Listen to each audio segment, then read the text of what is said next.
kandila. Sana tagaan pati og taas pagid na kinabuhi. Na makabot ng gihapon na ko na matupad na ko ang taas pagid.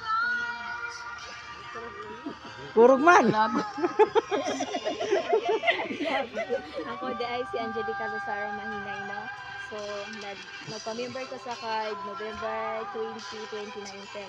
So, sa pagpa-member na ako sa card, nahimo kong sekretary. Then, pagkasunod na sa treasurer, murag karon ding level up na gid, centership na gid ninyo. So, ano, dili baya gid dali mag-ana. So, kay wala man gid mo dawat, so ako hindi dawat. Pero kaluyan sa Ginoo kaya ra man di ay. Dili po na ako makaya kung dili po sa inyong tabang strider video. So sa 6 years na mo palipat-lipat mig center. Una dito mi sa ilang mamay, sunod dito mi ilang Yadismay. Sunod nga ra pagid ila Jocelyn. Sunod nag last gid mi diri sa